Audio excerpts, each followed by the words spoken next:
Como en campos eléctricos tenemos condiciones de frontera, cuando tenemos dos regiones que están separadas por una distribución superficial de carga, vamos a tener algo similar para campos magnéticos, cuando tenemos dos regiones en el espacio separadas por una densidad de corriente superficial. Veamos.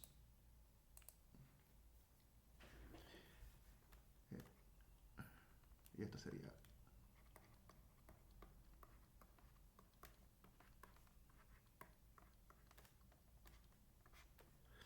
Así que vamos a recordar la convención que usamos para esa condición de frontera. Tengo una superficie.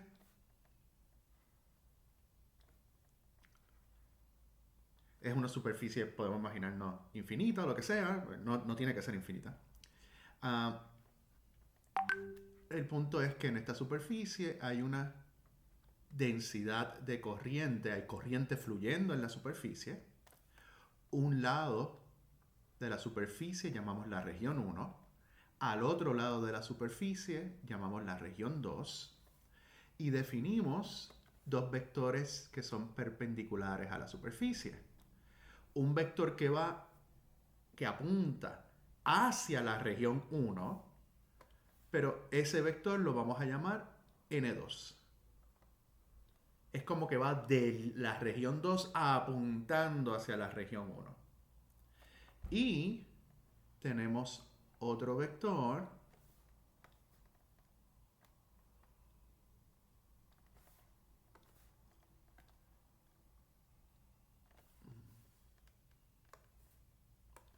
que apunta hacia la región 2, que es perpendicular a la superficie, y eso lo llamamos N1. Bien.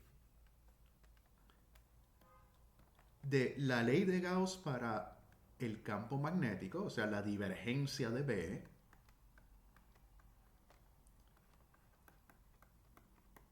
tenemos, usando el teorema de Gauss, que el flujo del campo magnético en una superficie cerrada es cero. ¿Okay? Así que nos podemos imaginar esa superficie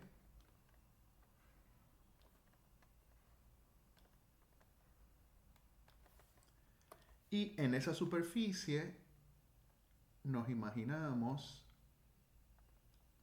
una superficie gaussiana que es como una cajita. Tal que las caras con área A están paralelas a la superficie.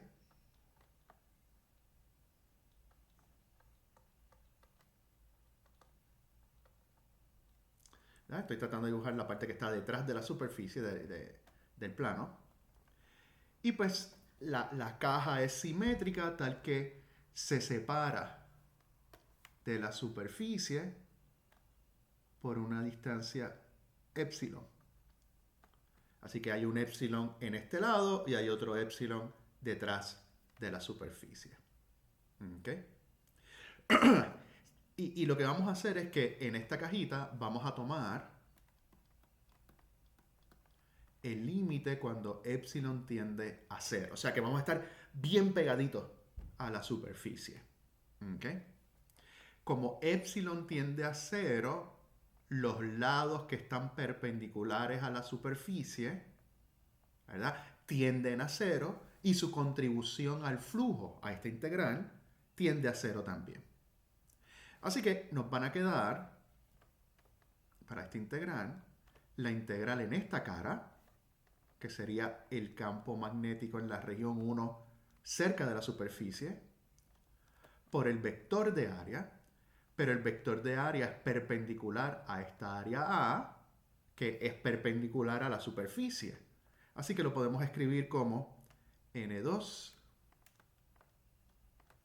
por dA. Y luego tenemos la misma integral para la superficie del otro lado de la cajita, que es el campo magnético en la región 2, por dA, que lo podemos escribir N1 dA. Las otras superficies, como tomamos el límite épsilon tiende a 0 Su contribución tiende a cero, así que la suma de estos dos integrales tienen que ser cero. ¿Ok? Bien.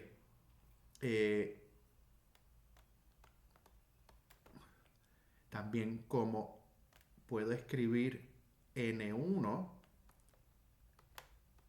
es menos n2, porque ambos son perpendiculares a la superficie, pero obviamente apuntan en direcciones opuestas. Tengo entonces que esta integral la puedo escribir como b1.n2 y esto acá sería menos b2.n2. Y he sacado de A factor común porque es exactamente la misma área. ¿Okay? Esa área, estamos pensando que esta área es una área pequeñita, pero dentro de que sea pequeñita es arbitraria. Por lo tanto, para que esta integral siempre me dé cero, tengo que tener que esto que está acá en el corchete es cero. Así que por lo tanto, terminamos con la condición de que B1 menos B2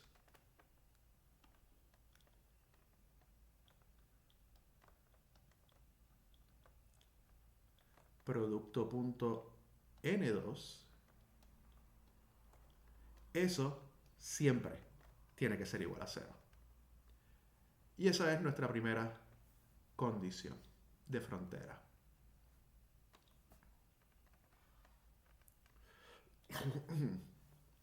Podemos escribir esto de otra manera, ¿verdad? Como N2 es perpendicular a la superficie donde está la corriente fluyendo,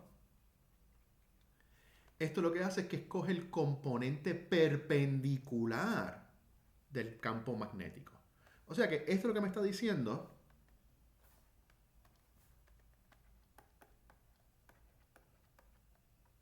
es decir, que el componente perpendicular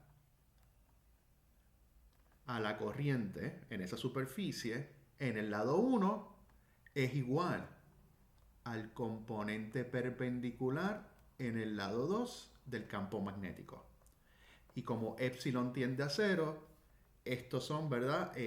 Campo magnético en el lado 1, en el límite que estoy en la superficie, y esto es en el lado 2, en el límite cuando estoy en la superficie. O sea, el componente perpendicular del campo magnético es continuo a través de las densidades de corriente superficial. Ahora, ¿qué tal con el componente paralelo, tangencial a la superficie? Pues vamos a usar la ley de Ampère.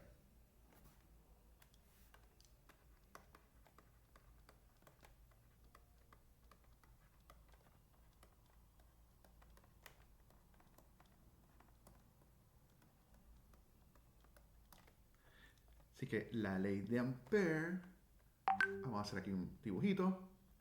Vamos a imaginarnos que tengo la superficie con corriente.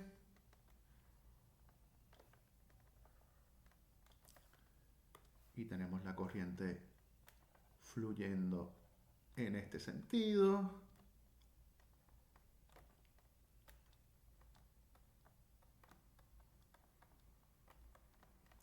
Y vamos a imaginarnos un paso amperiano donde el paso es tal que sale de este lado, cruza acá, entra y luego hace lo mismo en el otro lado.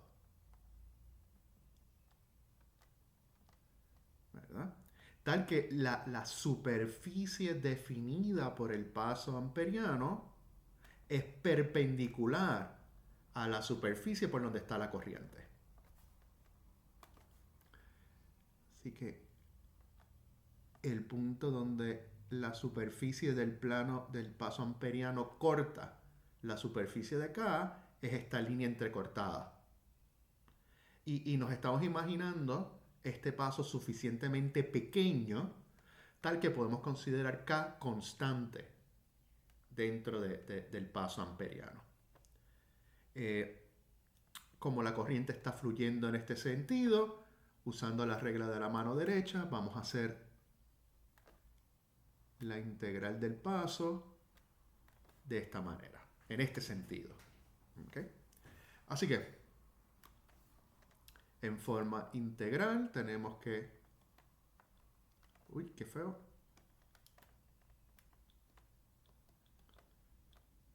La integral en el paso cerrado, en el paso amperiano del campo magnético, tiene que ser igual a mu sub 0 por la corriente encerrada. Y pues la corriente encerrada es mu sub 0 por la densidad de corriente por la longitud de esta que está aquí, que vamos a llamarlo L. La separación del paso de la superficie de K pues, es epsilon. Pero otra vez vamos a coger el límite cuando epsilon tiende a 0. ¿Okay? Así que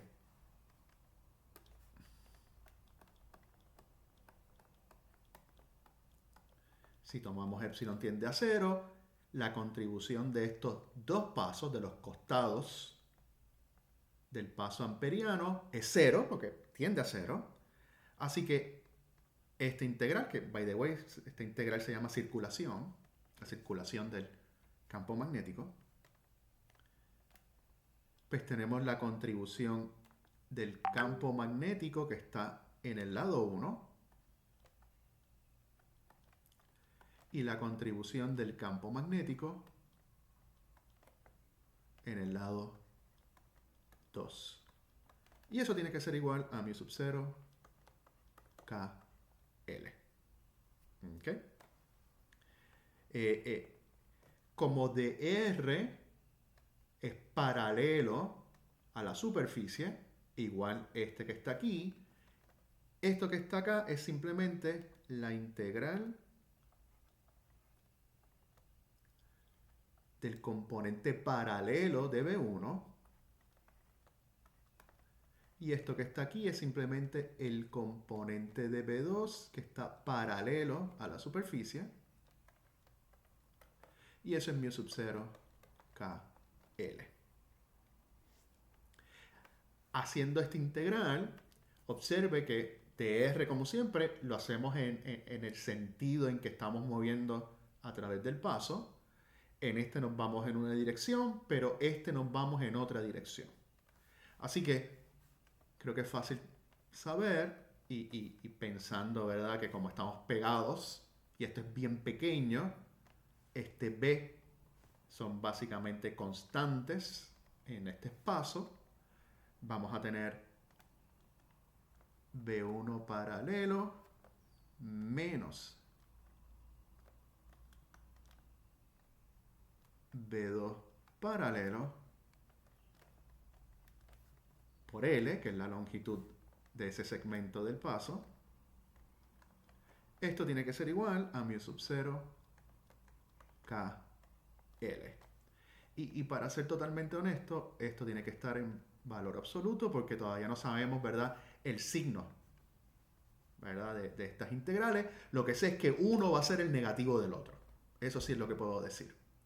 Y aquí voy a poner valor absoluto porque no hemos tenido mucho cuidado con los signos al escribirlo de esta manera.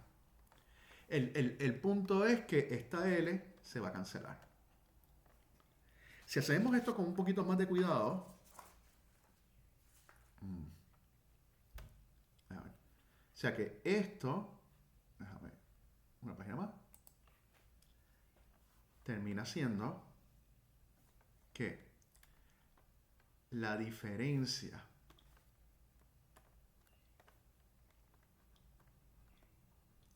B1 paralelo menos B2 paralelo, valor absoluto, tiene que ser igual a mu sub 0, valor absoluto de K.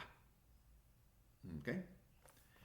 O sea, si tenemos una superficie con corriente, el componente paralelo de B a esa superficie no es continuo. ¿Ok?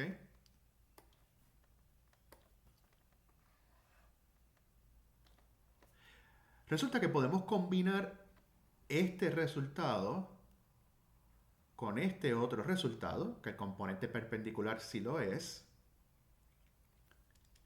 Y aquí sí, si lo hacemos con calma y tomando en cuenta las direcciones de los vectores,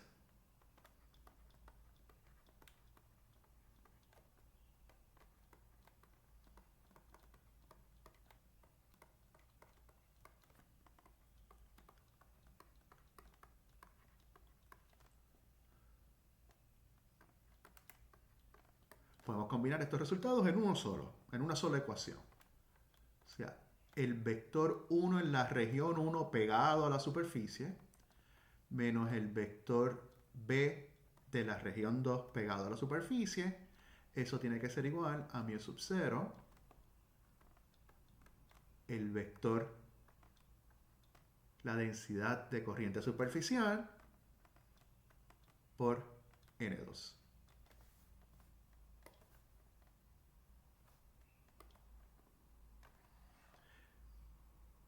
Observe que, o sea, la región que nosotros llamamos 1 y la región que nosotros llamamos 2 es completamente arbitraria. Usted le puede asignar unos números y yo le puedo asignar el opuesto.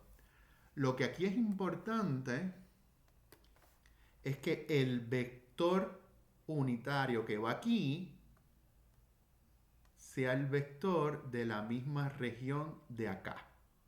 O sea, aquí tenemos el campo magnético de la región 2, pues aquí va el vector unitario N2, el que apunta hacia la región 1.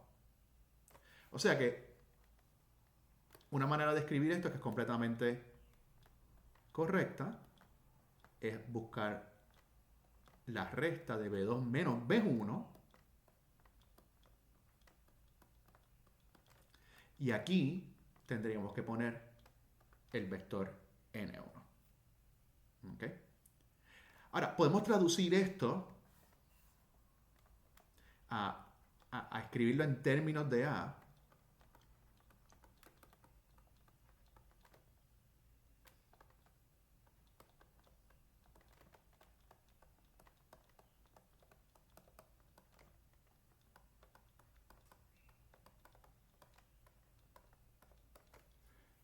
Si yo busco estas condiciones y las expreso en términos del vector potencial, el resultado es el siguiente.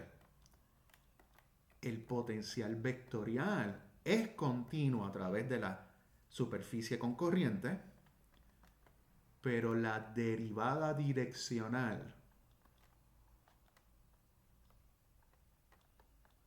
de ese potencial vectorial no lo es.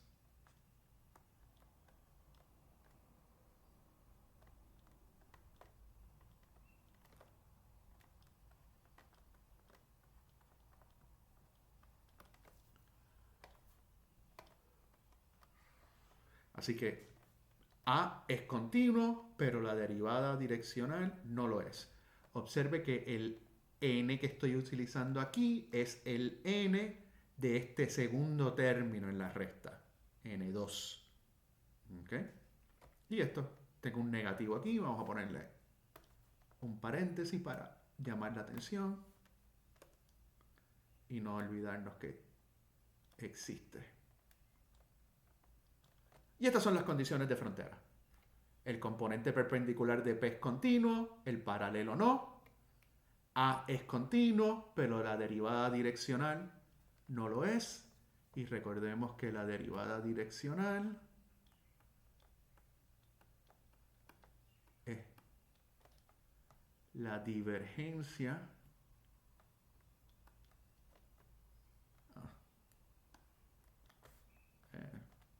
esto está extraño porque sería la divergencia producto n.